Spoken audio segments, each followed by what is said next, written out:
और यही wrong parenting है। इसके कारण तो मेंटल इलनेस पूरे वर्ल्ड में बढ़ रही है। इसके कारण तो लाइफ कोच की ज़रूरत है। इसका मतलब है आपको रिलेशनशिप चाहिए, आपने काफ़ी खिचड़ी पका चुकी है और आपको बस वही चाहिए रिलेशन।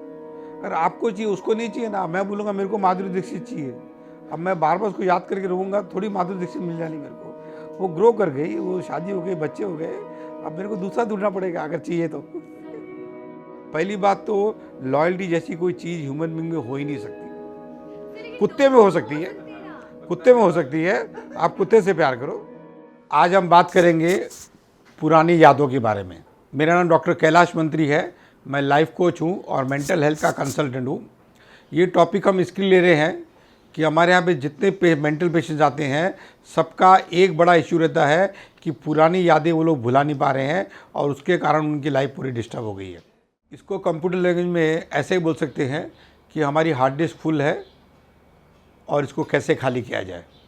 और ये हार्ड डिस्क फुल होने के कारण हमारे सॉफ्टवेयर डैमेज है, काफ़ी वायरसेस है और ये वायरस को कैसे निकाला जाए। आज मेरे साथ में करीबन 10 पार्टिसिपेंट्स हैं और हमारा क्वेश्चन आंसर सेशन चलेगा कि इसमें कम से कम 15-20 क्वेश्चंस आए हैं और हम इसको डील करेंगे कि ये पुरानी यादों को कैसे डील करें ताकि हमारा जो डिस्टर्बेंस है वो डिस्टर्बेंस निकल जाए। अगर आप भी अपनी पुरानी यादों से बहुत परेशान हो तो ये सेशन आपके लिए है और आपके जो भी कोई क्वेश्चंस है वो भी आप लिखिए, हम लोग नेक्स्ट सेशन में उसको भी आंसर करेंगे। आप भी अपनी पुरानी यादों से परेशान हो, रातों की नींद खराब हो रही है, तो आप भी हमसे कंसल्ट कर सकते हो। नीचे दिए गए नंबर है, इस पर आप कॉल कीजिए, हम आपकी मदद करेंगे आपकी पुरानी यादों का डिस्टर्बेंस हम निकालने के लिए। क्योंकि एक पर्टिकुलर इंसिडेंट के बाद हम लोग हेट करना चालू होते हैं। हाँ, नहीं तो एक्सपेक्टेशन हमारी फुलफिल नहीं होती है तो वही इंसान हमें गलत लगने लग जाता है, जबकि हम ही लोग वो उसको पसंद करते हैं। Very good. लोग अपने हर पुरानी यादों में किसी इंसान को ही ब्लेम कर रहे हैं। हाँ, कोई कोई क्या सही पॉइंट बोला है है। कि ज़्यादा पुरानी यादें लोगों से है और किससे हो सकती है, और किससे हो सकती है। यादें यानी कन्वर्सेशन, यादें यानी कन्वर्सेशन। एक हुआ देखना, एक्सपीरियंस हुआ, कोई सीन देखा वो तो देखना हुआ। यादें तो यादें यानी मेमोरी, तो मेमोरी में तो बातें ही रहेगी ना, तो बातें लोगों से ही रहेगी। मेमोरी फीलिंग्स की ओरिएंटेड होती है, जो हमारी फीलिंग्स जो हम जो फील करते हैं उससे ओरिएंटेड होती है। इसकी वजह से हम लोग से रिलेट करते हैं। जैसे एक्सपेक्टेशन हमारे होते हैं, कभी भी वो बैड एक्सपेक्टेशन से हमें इतना ज़्यादा मतलब बोलते हैं ना अंदर तक ऐसे बोलते हैं दुख हो जाता है, तो हम लोग इसलिए वो उसको ही याद रखते हैं। और कभी कभी जो अच्छी फीलिंग है उसमें भी बहुत याद रहता है कि एक समय हम उनके दीवाने थे, उनकी दोस्ती बहुत अच्छी लगती थी और कुछ ऐसी वाक़या हुई, उसके बाद में हमको उसके नाम याद आते भी हमको गुस्सा आता है, ख़राब फीलिंग क्रिएट होती है और हम रिएक्ट बहुत ख़राब तरीके से करते हैं। सर मुझे अपनी पुरानी बहुत सारी बातें याद आती रहती हैं, तो मैं उनसे कैसे बाहर आऊँ? हाँ, हमको वही मेमोरी भूलना चाहते हैं जिसको याद करके दुख होता है। पुराने में जो अच्छी घटना घटी है उसको हमको भूलने में इंटरेस्ट नहीं है और इसका तरीका वही है कि वैसे चीज़ आप दूसरी और करो जिसमें आपको खुशी मिले और वो चीज़ से आप कंप्लीट हो जाओ। यानी जो भी आपके साथ में हुआ, जैसे मेरे को एक ध्यान में आ रहा है कि क्वेश्चन आया था पहले कि एक समय मैं उसको बहुत चाहता था और बहुत प्रेम था, बहुत उसके साथ टाइम स्पेंड करना चाहता था, मगर कोई इंसिडेंट होने के बाद में अब उससे मेरे को हेट्रेड ही हेट्रेड है। उसका चेहरा भी देखना पसंद नहीं करता हूँ, उसके बारे में कोई बात भी करना पसंद नहीं कर सकता हूँ। तो ये मैंने देखा कि हमारे जो एक्सपेक्टेशन बिल्डअप हुए थे रिलेशनशिप के दौरान, वो एक्सपेक्टेशन हमारे फुलफ़िल नहीं हुए और एक्सपेक्ट फुलफ़िल इसलिए हमारा फ्रस्ट्रेशन है। फ्रस्ट्रेशन को हिंदी में दुख ही बोलते हैं। तो अगर आप कोई भी पुरानी बात को याद करके उसका अगर दुख का इंटरप्रिटेशन कर लेते हो, उसका कोई मतलब लगा लेते हो, तो आप वो भूल नहीं पाते हो। जबकि हकीकत है कि वो आदमी ने ऐसा कुछ नहीं किया है आपको दुखी करने के लिए। जो घटना घटी या जो उस समय जो बातचीत हुई उसके बारे में आपने जो मतलब लगाया है, वो मतलब आपको सबसे ज़्यादा डिस्टर्ब कर रहा है और वो अब मतलब आपके हाथ में है, आप अपने आप चेंज कर सकते हो। अभी लोग ऐसे भी होते हैं कि कोई एक घटना घट गई, समझो किसी को प्यार में धोखा मिल गया, तो आगे के 2-5 साल तक दूसरे से प्यार करने में भी डरते हैं कि वापस वैसा हो गया तो। अभी ये ऐसी ऐसी बातें कर कर के आप वापस अट्रैक्ट करते हो वापस वैसे होने के लिए, और साफ देता है कि आप अपनी लाइफ में कंप्लीट नहीं हो। कंप्लीट होने का मतलब है आप एक्सेप्ट करो कि आपका ब्रेकअप हो गया है और लाइफ में आगे निकलो। दूसरा आदमी जरूर थोड़ी वैसे ही होगा, आप भी वैसे नहीं हो, आप में भी मैच्योरिटी आई है, आप भी इंसिडेंट को समझे हो, तो डेफिनेटली दूसरा इनसे वापस ऐसा होने की कोई कारण नहीं है। मगर बार बार वैसा सोच के आप वापस वैसा सिचुएशन क्रिएट कर सकते हो। अपने पास्ट बैड मेमोरीज से हम लोग को डिप्रेशन और मेंटल इलनेस आ सकती है। गारंटेड मेंटल इलनेस का कारण वही है कि आप एक ही बात बार बार सोचते हो और जिसका आपको आंसर नहीं मिलता है। आंसर नहीं मिलता है तो आपका एक तरह का माइंड का घाटा अटक जाता है, और वो अटकने के कारण मेंटल इलनेस आता है। क्योंकि ये सब ज़्यादातर हम अपने आप से बात करते हैं। पास्ट मेमोरी अगर उन 10 जन के सामने बोल देवें, रो लेवे, जैसे कई लोग दारू पे बैठते हैं तो कई पुरानी बातें याद करते हैं, और पीते समय बहुत सी पुरानी बातें बोल देते हैं, वो हल्के हो जाते हैं। नेक्स्ट डे वो लोग फ्रेश हो जाते हैं, फिर उनको बात इतनी ज़्यादा याद नहीं करती, डिस्टर्ब नहीं करती वो। मगर हम लोग अपने आप से जितना ज़्यादा पास्ट मेमोरी को रिवाइज करेंगे उतना ज़्यादा मेंटल इलनेस को अट्रैक्ट करेंगे हम। दारू पी के बस्ट आउट होना सही है कि खराब है? ये मेरा भी क्वेश्चन। हाँ, वेरी गुड। हाँ, दारू पी के बस्ट होना बहुत सही है। कोई भी तरह से आप हल्के हो, जैसे आपको अगर टॉयलेट का प्रेशर आता है, आप टॉयलेट निकाल देते हो तो अच्छा है कि ख़राब है? वैसे ही है, ये माइंड में गंदगी है, चाहे दारू पी के निकालो या बगैर दारू पी निकालो, जो भी माइंड की गंदगी निकल जाती है, दुख निकल जाता है तो बहुत अच्छा है, आप हल्के हो जाते हो। सर जो दारू नहीं पीता वो क्या वो दारू पिए, मतलब हिम्मत जुटावे, कोई ट्रस्टवर्दी दोस्तों को ढूंढे और उसके साथ बैठ के शेयर करे। अपना दुख निकालना बहुत इंपॉर्टेंट है। ट्रस्ट से क्या लेना देना, मैं किसी को भी बोल फर्स्ट क्लास, ये तो बेस्ट है। आजकल फेसबुक बहुत अच्छा माध्यम है, किसको भी कुछ ही बोलो, जाने नहीं पहचाने अपनी दुख शेयर करो और देखो कितना हल्का फील करते हो। एक दो बार करके देखो, किसी से ही बात करो, अनजाने से बात करो और अपनी सारी बातें बोल दो, हल्के हो जाओ। आपको रोना भी आएगा, और जब अगर रोना आता है तो मैं एडवाइस करूँगा किसी को रोकना नहीं चाहिए उसको। हमारे यहाँ पे तो एक प्रोसेस ही है क्राइंग का, जिसमें हम लोग 3-3 घंटे तक आदमी को रुलाते, और रोने के बाद भी एकदम फ्रेश हो जाता है, वो खुश हो जाता है वो। तो हल्के होना बहुत इम्पोर्टेंट है। तो मतलब दारू अच्छी चीज़ है? मैं नहीं बोलूँगा कि दारू अच्छी चीज़ है, बट दारू आदमी को जोश दिलाती है, हिम्मत दिलाती है, जो अदरवाइज़ कईयों में नहीं रहती है। अगर आप अदरवाइज़ हिम्मत पैदा कर सकते हो, जोश पैदा कर सकते हो, दारू की ज़रूरत नहीं है। बट वंस इन वाइल दारू पीना कोई ख़राब नहीं है, और पूरी दुनिया दारू पी रही है। आज कौन दारू नहीं पी रहा है? सवाल है कितनी क्वांटिटी और कितनी फ्रीक्वेंसी। तो जो दारू नहीं पीते उसको दारू पीना नहीं चालू करना है? यस, जो दारू नहीं पीते हैं उसको पीना नहीं चालू करना चाहिए, और जो दारू पी लिए है, पीना चालू कर दी है, उसको फ्रीक्वेंसी कमती कर देनी चाहिए, और वो पीने का वो ऑब्जेक्टिव सॉल्व होना चाहिए। जैसे कई लोग सोशल ड्रिंक करते हैं, पार्टी में बातचीत करने के लिए दारू पी के सब लोग हल्के हो जाते हैं, तो खुल के बातें करते हैं। बिजनेस की कई मीटिंग है कि दारू पीने के बाद में सबका ईगो थोड़ा लो हो जाता है, और ऑनेस्टी से बात करके डील होती है। तो सोशल ड्रिंक होती है, बिजनेस ड्रिंक होती है, फ्रेंडशिप में ड्रिंक्स होती है।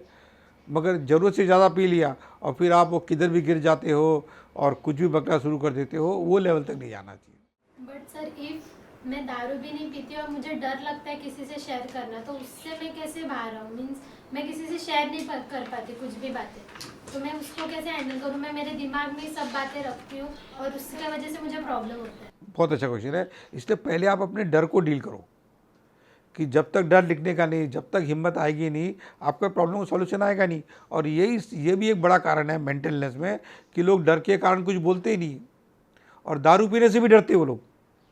ऐसा नहीं कि उनको क्यूरियोसिटी नहीं है, कि आजकल अगर परसेंट देखा जाए तो ऑलमोस्ट 60-70% यंग पॉपुलेशन दारू पीती है, और आप अगर नहीं पीती हो तो उसमें भी आपका डर है कि दारू पीने से मेरे कोई पुराने सब राज निकलने जावे। तो दारू पीने से पास्ट मेमोरी चली जाएगी? नहीं, दारू पीने से पास में नहीं जाएगी। दारू पी के आप हल्के होते हो, हल्के हो कि आप अगर शेयरिंग कर लेते हो, अपना दुख निकाल देते हो, तो पास्ट मेमोरी जा सकती है, खाली दारू पीने से नहीं। कई लोग हंगामा भी करते हैं ना पुरानी मेमोरी वाले के घर पे जाके। हाँ, कई लोग रहते हैं जिसकी बहुत सप्रेस फीलिंग रहती है, तो दारू पीने के बाद में तो हर आदमी वो तो बन जाता है साला मैं तो सांप बन गया, और उसमें फिर जो करता है वो करता है, और जो भी पेंट अप फीलिंग है वो दारू पीने के बाद में निकल जाती है। अगर आप फ्रस्ट्रेशन भरे हुए हो तो दारू पीने के बाद आपका सारा फ्रस्ट्रेशन निकलेगा। अगर आप प्यार से भरे हुए हो तो दारू पीने के बाद आप सबको प्यार करोगे, और अगर आप दुख से भरे हुए हो तो दारू पीने के बाद आपका सब दुख निकलेगा। तो हर चीज़ के फ़ायदे हैं, हर चीज़ के नुकसान हैं। तो हम इंसान पास्ट मेमोरीज को क्यों लेके बैठे रहते हैं? बहुत अच्छी बात है। ये क्या है, आपको मालूम नहीं है कि आपका माइंड आपके सबसे बड़ा दुश्मन है। आपको वही सब बातें याद दिलाता है कि जिसको याद करके आपको दुख आवे, उसकी स्ट्रैटेजी है। ऐसी बात नहीं है, आप उसी से दुखी होते हैं जिससे आप एक समय बहुत ज़्यादा प्यार करते थे। आप अननोन आदमी आपको कुछ भी गाली दे दे, आप इतना दुखी नहीं होते हो। कोई नोन आदमी, कोई आपका नज़दीक का आदमी आपको कुछ उल्टा बोल दिया, उसी को याद करके आप दुख होते हो। ये आपके माइंड की स्ट्रैटेजी है कि अगर आपको दुखी रखेगा तो उसका एम्प्लॉयमेंट इंटैक्ट है। अगर आप खुश हो गए तो माइंड को ज़्यादा सोचने के लिए है ही नहीं, उसको शांत होना पड़ेगा। और माइंड स्मार्ट है, वो शांत होना नहीं चाहता है, वो आपको डिस्टर्ब करना चाहता है। और जितना आदमी ज़्यादा सोचता है इसका मतलब उतना ज़्यादा दुखी है, क्योंकि अच्छी चीज़ के बारे में ज़्यादा सोचने के लिए है ही नहीं। अगर आपको कोई प्यार करता है, इसके बारे में ज़्यादा नहीं सोच सकते, आधा घंटा सोच के आप भूल जाओगे। और कोई आपको हेट करता है, आपको रिजेक्ट करता है, आपको निग्लेक्ट करता है, तो आप पूरी रात निकाल सकते हो। ऐसा कैसे कर सकता है मेरे साथ में, मैं भूल गया मैंने क्या क्या किया उसके साथ में। अरे सब बोलो ना उसको बोलते नहीं कि मैंने क्या क्या तेरे साथ में किया और तू ऐसा कैसे कर सकता है, उसको पूछते ही नहीं। और अपने आप को पूछते, उसके पास कोई आंसर ही नहीं है। शेयर करो, चाहे उससे शेयर करो, सबसे बेस्ट है। जिसने आपको रुलाया है उसके सामने बैठो, उसको शेयर करो कि भाई अपनी इतनी अच्छी दोस्ती थी, मैंने आपके लिए ये किया है, मैंने आपके साथ ये सपने देखे हैं, आपने भी सपने देखे हैं, मगर ऐसा क्यों किया आपने। बट उसके बाद भी अगर वो नहीं समझ रहा तो ऐसा होएगा ही नहीं। उसके बाद में आंसर तो देगा सुनने को तैयार वो आप सुनने को तैयार नहीं हो। वो जो आंसर देगा ना, वो आप आंसर सुनने को तैयार नहीं हो, एक्सेप्टेंस उसका एक्सेप्टेंस नहीं है आपको। नहीं आएगा ना। हाँ, लेके आओ तो एक्सेप्टेंस। इसके लिए तो वो दुखी है ना। हाँ, मगर एक्सेप्टेंस के बगैर ज़िंदगी आगे जा ही नहीं सकती है। जो आदमी पास्ट में अटक जाता है, इसका मतलब वही है ना कि उसको एक्सेप्टेंस नहीं है। जबकि वो भी आप एक्सेप्ट कर लो कि पास्ट में घटना घटी थी, पास्ट में मेरा बहुत अच्छा दोस्त था, आज मेरा दोस्त नहीं है। इधर ही एक्सेप्टेंस लेके आओ। और ये लाइफ में कुछ भी चीज़ फिक्स नहीं है, सब कुछ चेंजिंग है। आज का दोस्त कल दुश्मन बन जाएगा और आज का दुश्मन कल दोस्त बन जाएगा। Life is a flux, everything is changing, कोई भी चीज़ फिक्स नहीं है। आप सोचते हो बस इससे मेरे को प्यार किया, ये प्यार हमेशा ऐसे ही रहना चाहिए, ये पॉसिबल नहीं है। प्यार हमेशा फ्लूइड होता है, हमेशा फ्लक्चुएटिंग होता है, कभी ज़्यादा होता है, कभी कमती होता है, और उसका नेचर है वो। तो मेरे को एक लड़की का सहारा चाहिए कि मैं उसको सब शेयर करूँ, तो मेरे को वो सब चीज़ें याद ना है पीछे जो मेरी, भले रिलेशनशिप नहीं है, जो भी फैमिली मैटर्स है वगैरह जो भी है, अगर मैं उसको शेयर करूँ तो मैं एक हल्का फील करूँ। हाँ, तो एक लड़की काय को नहीं, 5 लड़की। अभी मैं नहीं बोलता हूँ क्या क्या करना है आपको उसके साथ में, मगर एक ही काय को। 5 लड़के समझ नहीं पाएगी ना। आपका है, आप अपनी कैपेबिलिटी बढ़ाओ। वो बोलेगी भाड़ में जा, कैपेसिटी बढ़ाओ। उसको बताऊंगा तो बोले भाड़ में जा तू। अरे मैं तो मजाक कर रहा हूँ, लड़की की बात नहीं कर रहा हूँ। आपका कोई लड़का फ्रेंड भी हो सकता है, जैसे आपके 5 साल लड़के फ्रेंड हो सकते हैं, 5 साल लड़कियाँ क्यों नहीं फ्रेंड हो सकती है। दोस्त नहीं है तो दोस्त नहीं है तो दोस्त बनाओ, लड़कों में भी बनाओ, लड़कियों में भी बनाओ। क्यों अपने आप को रिस्ट्रिक्ट करते हो। एक से प्यार हो गया, अब मैं इधर देखूंगा नहीं, उधर देखूंगा नहीं, खाली इधर देखूंगा, बोरिंग, लाइफ बोरिंग हो जाएगी। मैं तो सब जगह देखना चाहता हूँ। मैं तो सब लोगों को वही देखता तो हूँ। लॉयल्टी है ना सर, वही तो लॉयल्टी। अरे किसने बोला? पहली बात तो लॉयल्टी जैसी कोई चीज ह्यूमन बीइंग में हो ही नहीं सकती। कुत्ते में हो सकती है, कुत्ते में हो सकती है, आप कुत्ते से प्यार करो। कुत्ते में ही हो ह्यूमन बीइंग में, कुत्ता थोड़ी ना देगा हमको जो चाहिए। ह्यूमन बीइंग में लॉयल्टी एक्सपेक्ट ही मत करो। ह्यूमन बीइंग में खाली रिलेशनशिप को ग्रो करने का एक्सपेक्ट करो कि जितना भी टाइम स्पेंड किया वो समय स्पेंड करने में मज़ा आया क्या, मज़ा आया तो और इच्छा होगी स्पेंड करने की, और एक स्टेज ऐसा आ जाएगा कि आप उसके फेवरेट हो जाओगे। ऐसा नहीं दूसरे देखेगा नहीं, मगर आपको कभी छोड़ेगा नहीं। सर कोई भी चीज़ हमें परमानेंट क्यों चाहिए होती है? वेरी गुड, क्या क्वेश्चन है, करेक्ट है। हमको सब चीज़ को कब्जे में करना है, हमको सब चीज़ में कंट्रोल करना है, सर्टेनिटी चाहिए हमको। और ये लाइफ में पॉसिबल ही नहीं है। परमानेंट चीज़ खाली डेड होके पॉसिबल है। कोई भी अगर लिविंग चीज़ है वो परमानेंट हो नहीं सकती, including love, including relationship. Fluctuating है, कोई आदमी आपको थोड़ी 24 घंटा प्यार करेगा। आप कितनी भी सुंदर हो, कितनी भी अच्छी हो, उसके बाद दूसरा भी काम करने के लिए, खाली एक ही काम नहीं है उसको। जैसे कि मैं तो याद करता नहीं हूँ पास्ट मेमोरीज के बारे में, कभी कुछ इंसिडेंट हो जाता है तो मेरे को याद आता है पास्ट मेमोरी में भी ये हुआ था, तो फिर मेरे को सडनली वो दिमाग में आया था, तो उसको कैसे डील करें? बहुत अच्छी बात है। जब भी आप लाइफ में कोई भी चीज़ में इनकम्प्लीट हो, क्योंकि जिस समय जो बोलना था, जो करना था, आपने अगर नहीं किया, उस समय आपको जो बोलना चाहिए, जो इच्छा थी बोलने की, अगर आप बोल देते तो आप कंप्लीट हो जाते थे। और क्योंकि उस समय नहीं बोल पाए, इसलिए वो बार बार याद आएगा वो। तो जो भी याद आता है आप उसको फ़ोन लगाओ और बोल दो। और मैं आपको बताता हूँ, कंप्लीट होने में जो मज़ा है ना, वो इनकम्प्लीट रहने में मज़ा है ही नहीं। वो कोई भी चीज़ में, किसको प्यार करते हो बोल दो आई लव यू, 4 को करते हो 4 को बोल दो। फिर जूते पड़े, झाड़ू मिले या हार मिले, जो एक्सेप्ट करो। 5 बैड मेमोरीज तो नहीं रहेगी। 5 बैड मेमोरी तो नहीं रहेगी। जो पर्सन को बोलने का है वो पर्सन हमारे साथ नहीं है, मीन्स ऑफ हो गए, तो उनसे हम लोग कैसे कम आउट आएंगे? Means very good. अभी मेरे जैसे मेरे डैड है, जब वो मेरे साथ थे तभी मैं उनसे कुछ बोल नहीं पाई, बट अभी वो ऑफ हो गए तो फील होता है करके मेरे को कि मैंने वो टाइम पे बोल दिया रहता तो अच्छा रहता करके। बहुत ही अच्छी बात है, ये सब लोग के लिए मैसेज है। ये जिसको जो चीज़ बोलना है अभी बोल दो, कभी न कभी मौका चूक जाता है, जैसे इनका मौका छूट गया। अभी भी चिंता मत करो। कोई भी आपको इमेजिन करो कि आपके डैड जैसा आपको कौन लगता है, उसका नेचर, उसका बिहेवियर, ऐसे कोई मिल जाएगा आपको, और उसको इमेजिन करो आपका डैड है, शेयर करो, एक तरीका है। दूसरा तरीका है कि जो भी आपको डैड को बोलना है वो एक लेटर में लिखो, हल्के हो जाओ, बोल दो, मम्मी को बोल दो, भाई को बोल दो, किसको ही बोल दो, जो आपके डैड के जानकार है, उनको अपनी फीलिंग एक्सप्रेस करो। और देखो आप क्या लड़की बनती हो। हम लोग ऐसे इमोशन सहन नहीं करते हैं ना, तो हम लोग डेड बीइंग बन जाते हैं। जिंदा है मगर जिंदा लाश की तरह जी रहे हैं। एक बार जैसे आप हमने भी शेयर किया है, ऐसा शेयर कर देखो आप में क्या लाइवलीनेस आती है। बराबर, शेयर करो, शेयर इंपॉर्टेंट है। लोग अपना प्यार शेयर ही नहीं करते। दारू पीने के बाद भी वही सेम बात, कम से कम 10 बार दारू पिया, वही सेम पास बोलते गए, तो उसका मतलब ये है कि वो बंदा आ ही नहीं रहा बाहर। हाँ, यस, बार बार वही चीज बोलता है। Yes. जब भी दारू पीने बैठेगा वही बोलेगा, जब भी पीने तो वो ओवरकम ही नहीं हो रहा है, तो Correct. उसको कैसे डील करे वो, ये मैं दूसरा ढूंढो, उसको छोड़ो। आपको क्या को सबको डील करने का है? आप अपनी लाइफ को ग्रो करने के लिए आए हो कि दूसरे की लाइफ को ग्रो करने के लिए आए हो? उसको बोलो ये सब बोरिंग बातें हैं, ये ज़्यादा करोगे तो मेरे को मज़ा नहीं आ रहा आपके साथ बात करने के लिए। इसका मतलब है आपको रिलेशनशिप चाहिए। आपने काफ़ी खिचड़ी पका चुकी है और आपको बस वही चाहिए रिलेशन। अगर आपको चाहिए, उसको नहीं चाहिए ना, मैं बोलूँगा मेरे को माधुरी दीक्षित चाहिए, अब मैं बार बार उसको याद करके रहूँगा, थोड़ी माधुरी दीक्षित मिल जानी मेरे को। वो ग्रो कर गई, वो शादी हो गई, बच्चे हो गए, अब मेरे को दूसरा ढूंढना पड़ेगा अगर चाहिए तो। जब भी पास मेमोरी होती है या रिजेक्शन वाली फीलिंग होती है, तो हमेशा हम लोग ये सोच के दुखी होते हैं कि हमारे में कोई प्रॉब्लम है, हमारे में कोई कमी है, तो उससे हमने कैसे ओवरकम करें। हाँ, वेरी गुड, बहुत ही अच्छा क्वेश्चन है। सामने वाला रिजेक्ट किया, इसका मतलब तो मैं मीनिंग लगाऊंगी मेरे में कमी है। हाँ, बस यही तो मीनिंग चेंज करना है। बहुत अच्छा क्वेश्चन है। ये जो दुख आ रहा है ना, ये हमने जो मीनिंग लगाया है कि सामने रिजेक्ट किया यानी मेरे में कुछ कमी है, मैं बोलता हूँ आपकी कमी के कारण नहीं किया।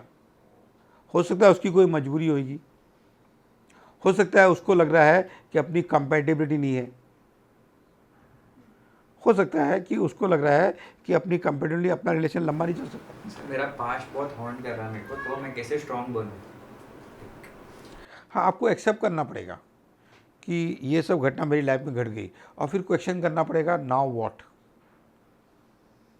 और उसका मतलब तरीका है कि शेयर करो, जितना दुख आता है रो लो एक बार, चाहे अकेले में रो लो, मिरर के सामने बैठ के रो लो।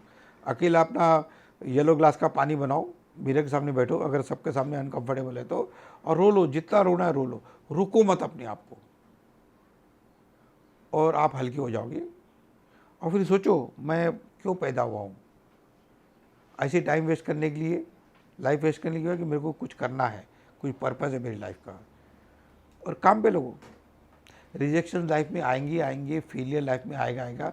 सचिन तेंदुलकर भी हर मैच में सेंचुरी नहीं मारता है, 10 में से 7 मैच में वो 50 के अंदर आउट होता है, और फिर भी उसने वर्ल्ड में रिकॉर्ड क्रिएट किया अपना। आपका भी ऐसे ही रहेगा, 10 में से 7 जगह आपको रिजेक्शन मिलेंगे, फेलियर मिलेंगे, और फिर भी आप लाइफ में कुछ क्रिएट करोगे। बट सर कोई हमें उनके पास्ट की वजह से हमें एडवाइस कर रहे हैं तो ये अच्छी बात है या बुरी? मीन्स हमें वो एडवाइस लेना चाहिए या नहीं, कभी भी नहीं। हमेशा अपना विवेक यूज़ करना चाहिए। और एडवाइस का आपको मैं एक 3 पॉइंट फॉर्मूला देता हूँ। पहली बात तो ऐसे है कि दुनिया में एडवाइज़र की कमी नहीं है, जितने ह्यूमन बीइंग है ना उतने एडवाइज़र हैं। पहली बात, मैं नहीं बोलता हूँ कोई अगर तुम्हारा वेल विशर उसको सुनो मत तुम, अगर तुम्हारा कोई वेल विशर हो सुनो, उसके एक्सपीरियंस को लो, कि ताकि वैसा एक्सपीरियंस तुमको नहीं हो। फिर सर इतने सारे लोग हैं, सब इतने सारे एडवाइजर्स हैं, फिर लोग मतलब लाइफ कोच या फिर साइकेट्रिस्ट के पास क्यों जाए? नहीं, वो लोग एक्सपीरियंस है, वो लोग ट्रेंड है, वो आपको डिटैच होके राइट आंसर देंगे आपको। और आपके पेरेंट्स भी है ना, वो सब प्रेजुडिस है, वो आपके वेल विशर है, मगर उनकी एडवाइस आपके लिए सही है ये ज़रा भी सही नहीं है। 99% पेरेंट्स की एडवाइस बच्चों की सही नहीं होती है। वो जो काम करने में रह गए, इनकम्प्लीट रह गए, वो आपको वैसा बनाना चाहते हैं। जो आदमी में सीए में फेल हो गया, वो चाहेगा मेरा बेटा सीए बन जावे। कोई आदमी डॉक्टर नहीं बन पाया, वो चाहेगा मेरा बेटा डॉक्टर बन जावे। मतलब जरूरी थोड़ी है आप उसके लिए लायक हो बनने के लिए। बट सर कभी कभी ऐसा होता है, अभी मेरे पेरेंट्स ने मुझे एडवाइस दिया और मैंने वो नहीं किया, मैंने मेरे मन का सुना और बाद में वो नहीं हुआ, तो मेरे पेरेंट्स मुझे ऐसे ही बोलते तुझे बोला था वही कर। हाँ, वो ठीक है ना, वो बोला आपने बोला था, मैंने सुना था, और ये अभी जो नुकसान हुआ है इसकी जिम्मेदारी आपको लेनी पड़ेगी। कि चलो मैंने कोई मेरी इच्छा से मैं कुछ करके देखा और लगा ये ठीक नहीं है, कम से कम मेरा इनकम्प्लीट हो गया मैं कि ये मेरे लिए ठीक नहीं है। करेक्ट है। पेरेंट्स कंप्लेन करेंगे, देखो पेरेंट्स का काम ही है कंप्लेन करना, ब्लेम करना, डांटना और गलतियां निकालना, और यही रॉन्ग पेरेंटिंग है। इसके कारण तो मेंटल इलनेस पूरे वर्ल्ड में बढ़ रही है, इसके कारण तो लाइफ कोच की ज़रूरत है, नहीं तो हमारी ज़रूरत काय को है। जहाँ तक प्यार का सवाल है, पेरेंट्स से ज़्यादा प्यार आपको कोई करता नहीं है। जहाँ तक एडवाइस की बात है, 90% उनकी एडवाइस गलत है। इसलिए हमारे जैसे लोगों के पास आना चाहिए अगर राइट एडवाइस चाहिए तो।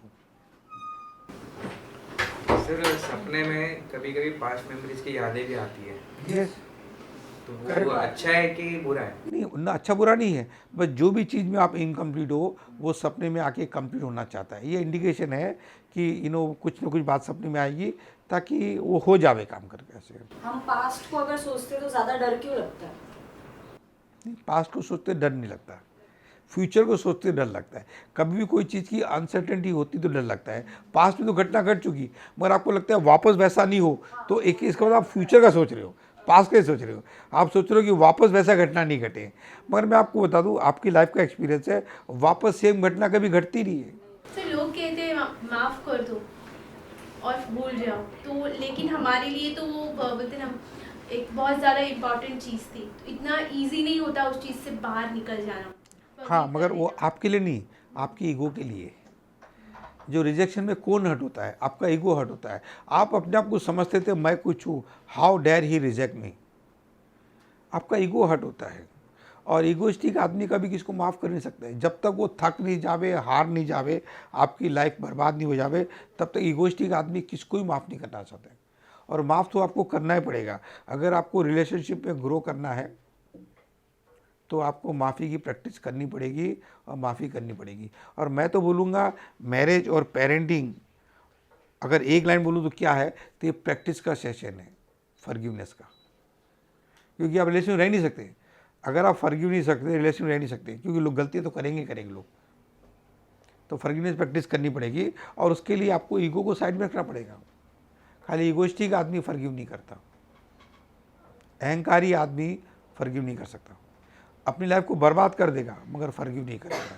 मगर उसमें क्या सेंस है कि अपनी लाइफ को बर्बाद कर दो और फॉरगिव नहीं करो? सोचो। सर इफ मेरे पास के वजह से मेरा नेचर चेंज हो रहा है तो वो अच्छी बात है या बुरी? मीन्स पहले मैं थोड़ी नॉर्मल थी, मस्ती करती थी वगैरह, बट मेरे पास में ऐसा कुछ हुआ है जिसकी वजह से मैं अभी थोड़ी सीरियस, मतलब फोकस, ये सब, तो वो अच्छी बात है या बुरी बात? बुरी बात है। अगर आप पहले मस्तीखोर थी, इसका मतलब पहले आप नेचुरल थी, अभी आप सीरियस हो गई हो। सीरियस हो गया मतलब क्या है, अपने आप को बचा रही हो, कोई मेरे को हर्ट नहीं कर देवे, और आप फोकस हो रही हो काम करने में, पैसे कमाने में, वो कोई खास बात नहीं है। फोकस होना चाहिए प्यार का एक्सपीरियंस लेने में। मगर पेरेंट्स आते बोलते हैं अपने कैरियर पे फोकस करो, अपने काम पे फोकस करो।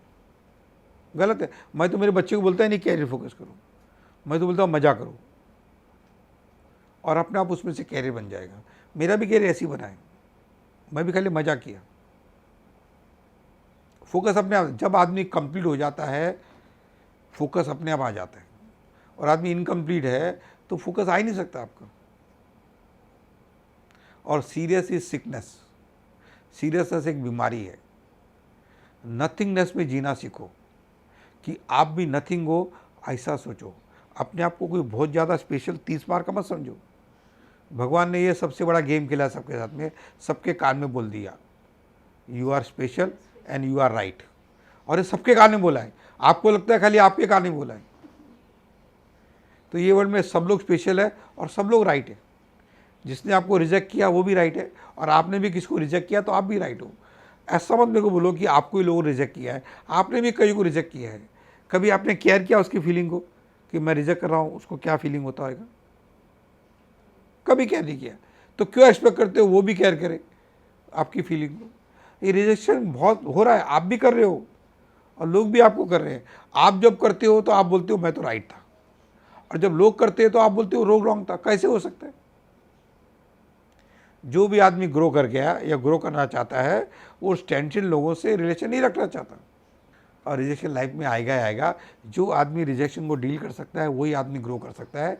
जो रिजेक्शन को बर्दाश्त नहीं कर सकता वो टूट जाएगा, ख़त्म हो जाएगा, डिस्ट्रॉय कर देगा अपनी लाइफ को।